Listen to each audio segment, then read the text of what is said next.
Yeah, I'm not going to do any intro. I'm just going to get into this. So, the last good movie of the year, number 10, would be the How to Train Your Dragon remake. Did they just do the same thing that they did the first time around? Yes. Is it still good? Yes. They did change a few things with the actual story, but it's not really anything big. It's just like tiny details. Excited for the second one. I just like How to Train Your Dragon. That's why that's this high up on the best movies of the year list. It also has a very good actor in it. And yeah, it's just How to Train Your Dragon. Can't go wrong with How to Train Your Dragon. And number 10 is Weapons. Weapons was a movie I pretty much knew was going to be good, especially after the director's last movie, Barbarian. That movie was fantastic. This movie, Weapons, I'd say it's better than Barbarian, especially with the weird witch lady that got pulled apart by all the kids, and just the whole marketing of the film itself sold it from the very beginning for me, with how it was like, oh, something mysterious happened in this town, and they were acting like it was real. That kind of marketing is genius marketing, and it completely sold the project for me as soon as it was announced. So that leaves us with number 8, which is Black Phone, which has the actor from How to Train Your Dragon in it. Don't ask me his name, I'm horrible with names. But yeah, Black Phone 2, better than the first one. I know some people came out of it saying they absolutely hated it. It was one of the worst movies of the year for them. I loved it. It's leaning into more of a slasher than what it was in the beginning, which was like, ooh, ghost help kid survive the basement. But with the the main villain dead in the first one, they would have to do something like bring him back as a ghost. And yes, the rumors are true. He is basically the new Freddy Krueger. Take that as you will. He doesn't follow the same rules as Freddy Krueger. He is different. It's not like, oh, I hunt you in your dreams. It's only the one girl, the main character's sister, who has like psychic powers or whatever. She's the only one he can get to because of her powers, which is not like Freddy Krueger, where Freddy Krueger can get everyone.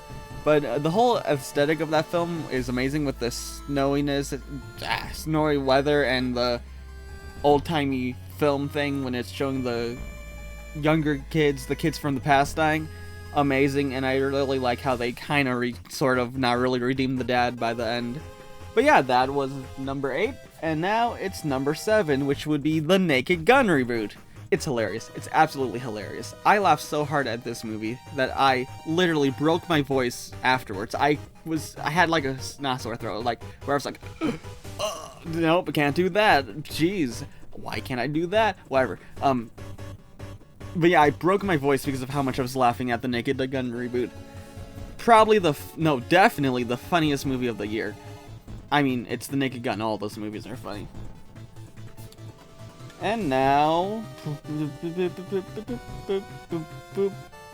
number 6 is a movie I kind of forgot came out in 2025. It is Killer of Killers. Predator, Killer of Killers. I don't know what other movie would be titled Killer of Killers. The Predator franchise decided to jump into the animation industry, and they made a pretty good movie. It's an anthology, which means it's like multiple stories in one movie, and the last story is all 3 stories combining into one, and it is one of the best Predator movies that's out right now. I may be slightly biased because I really like where they're heading with the Predator franchise, and other people want to go back to lone man surviving in woods against the Predator, but I really do like where they're going with the franchise, and I think this is a big step forward. Not just this movie, but Badlands is also a big step forward.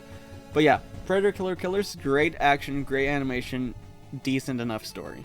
The 5th best movie of the year for me would be Frankenstein, made by the guy who made Pacific Rim. Now, I'm gonna be completely honest, I did not have much hope for this movie because of a certain other movie that I watched which had a similar style to making the film, cough cough cough, Nosferatu, that I ended up not liking that much at all. But this movie is nothing like that. This movie is extremely entertaining, extremely well made, and the cinematography alone is a very good reason why you should watch the movie. All the actors acted well, all the people did things. Honestly, this should be the best movie of the year. But I have my biases which make it not the best movie of the year, because at the end of the day, it is still just a Frankenstein movie. But number 4 is a movie that a lot of people still won't see because of what it's about. That's right, it's K-pop Demon Hunters. The movie that everyone thought was gonna be bad, but ended up being probably the biggest movie of the year, maybe the biggest movie of the century. It is a movie about K-pop stars hunting demons. That is basically the plot of the movie. Despite that, it is an extremely well-made story, extremely well-made animation. In my opinion, even rivals the Spider-Verse movies. It's just a really good movie all around, has some really funny moments and some amazing actions. Despite everyone going crazy for the songs, I'm not that big of a fan for the songs. The only song that was decent, in my opinion, in this movie was the final song, Golden. But I'm not talking about songs, am I? I'm talking about the movies, and this movie was very good. And now, the top 3 movies of 2025. For bronze, we have a movie that inspired hope in millions of people. So much that this character even decided to save a squirrel in the middle of a kaiju attack. That's right, it's the one and the only James Gunn's Superman. This movie is basically the best start to any cinematic universe I've ever seen. I absolutely love this movie so much that when it came out, I declared this would be my favorite movie of the year before it was dethroned very quickly. Yeah, it's Superman. It is, in my opinion, the best superhero movie ever made at the moment. And it's fantastic. It's great. And no, Fantastic Four is not on here because I think an older one is better, but shut up about that anyways. And now, for number 2, the second best movie of the year that, once again, when I came out, I declared this is my favorite movie of the year, and then it got dethroned, which would be Predator Badlands. Just amazing movie. I don't care if some people are like, oh, I'm sorry, this Predator movie was made for me, because it's not the same thing as before. Who cares? It's not based off of, but it's taken from the comics, which is more like, oh, predators in space and whatnot. And I really love how they're going with it. I know Deck is not acting like a predator, but that's because he's not supposed to be like a typical predator. He's a good predator, I guess, since predators are technically evil. But yeah, no, amazing movie. Some fantastic moments. Fantastic acting. And I really liked how they went with the Godzilla X Kong way of the protagonist can't speak English. I know technically Kong wasn't the protagonist in that movie. And now, for the number 1 movie of the year, it is, say it with me, Five Nights at Freddy's 2. I don't care how bad of a movie some people say, this was more exciting than Avengers Endgame. This is the most exciting movie I've ever seen in my life. I don't care. I love the ending. I love this entire movie. Shut up. I don't care. This was the best movie of the year. Okay, with the best movies of the year, I have a list of worst movies of the year. It was gonna be a top 10 list, but I could only pick, I couldn't find 10. I couldn't find 10 bad movies I saw, so I just made a top 5 instead. So, the 5th worst movie of the year, which is gonna be a surprise to a lot of people, is the movie Sinners.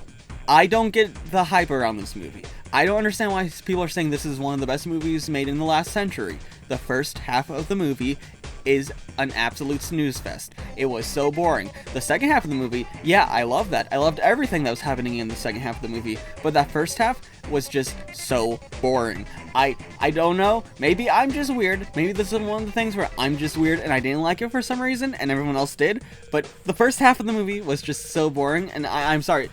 Just because the second half is fantastic, that doesn't make up for the first half being bad. So because of that, it did make it onto the top 5 worst movies of the year list. The number 4 stinker of the year would be Megan 2, which this movie is a so bad it's good movie. It's a fun movie to watch, yes. Is it technically a well-made action movie? Yes. But it's a sequel to a horror movie that just turned into action for some reason.